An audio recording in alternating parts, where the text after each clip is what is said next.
Exactly. But in this book, the two interesting things. Why did you pick 1956? And why do you call it the year I was Peter the Great? Okay. First, why 56? Well, 1956, in my judgment, is one of the most important years in Russian history in the 20th century. You've got the Russian Revolution, you have the end of World War II, you have Stalin's death, you have the end of communism in 1991. But in 1956, Nikita Khrushchev did something that was literally unheard of and rattled all of Soviet society and all of the communist world. In 56. In February of 1956. February of 56 was the time of the 20th Communist Party Congress. It was a normal Congress. Khrushchev gave up. He did a 7-hour speech about how marvelous we are. Then, when everybody was going home, he held on to the leaders of the communist world and to the leaders within the Soviet Union. And he said, you and I have to have another talk. And they met after midnight, and Khrushchev went on for 4 hours, and for the first time attacked Joseph Stalin, the man about whom you could only say great and wonderful things, because if you went the other way, you wouldn't survive. He ran a tough dictatorship. And when he died in 1953, everybody of any kind of power position was sort of struggling with, what do we do now? How do we run this country? Do we do it as Stalin did it? The answer was no, because no one was Stalin. So then Khrushchev comes along 3 years later and historically shatters the idea that you could not criticize the great Vozhd, the leader of Russia. You could not do that. He did it. Here's his successor doing it. He did it in a honest, stunning way that left some people so shattered when they listened to it that they were popping nitroglycerin tablets. Some people, quite literally, from what we learned later, died of heart attacks right on the spot. Some committed suicide. He attacked Stalin. You couldn't do that. And he said over and over again that Stalin was a murderer, he was a killer, he destroyed our country in the 1930s, and he almost, by mismanagement of World War II, almost lost the Soviet Union to Nazi Germany.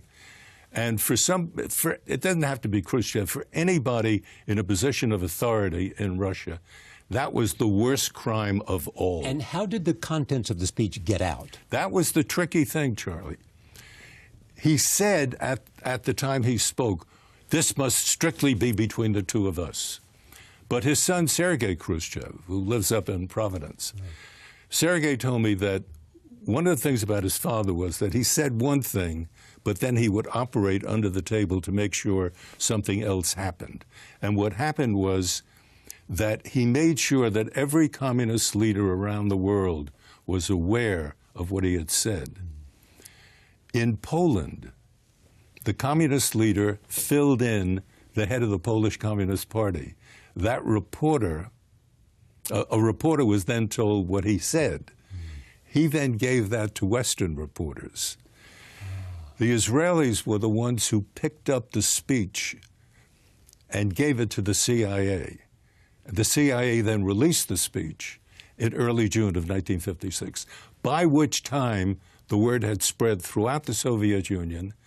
And at that time, and the great historical moment of 1956, was that the Russian people began to feel a touch of freedom, a whiff of freedom, personal freedom. They had never, ever experienced that. And it was intoxicating. And they liked it. And they wanted more. And Khrushchev had let loose something which in a dictatorship is very dangerous to let loose, because you never know where it's going to end up. He let it loose. The Russian people did what intelligent people would do. And then Khrushchev was faced with something horrendous. The spirit of freedom began to leak out of the Soviet Union into Eastern Europe, went to Poland first, then Czechoslovakia, and then to Hungary. When it went to, the Hungarians took Khrushchev literally. They said it's a good thing to attack our communists. we're going to do that. And we're going to do something else. We're going to cut loose from the Soviet Union. We're going to be independent. We want to be like Yugoslavia. The minute they did that, Khrushchev was bombarded with pressure led by Molotov, the foreign minister.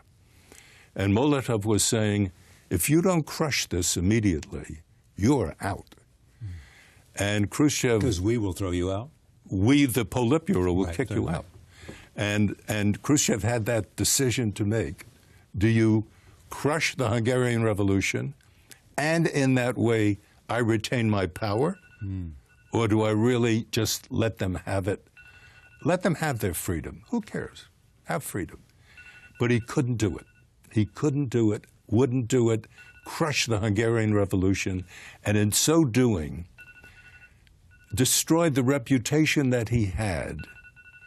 And more than that, he destroyed the possibility for the Russian people to further enjoy the concept of freedom.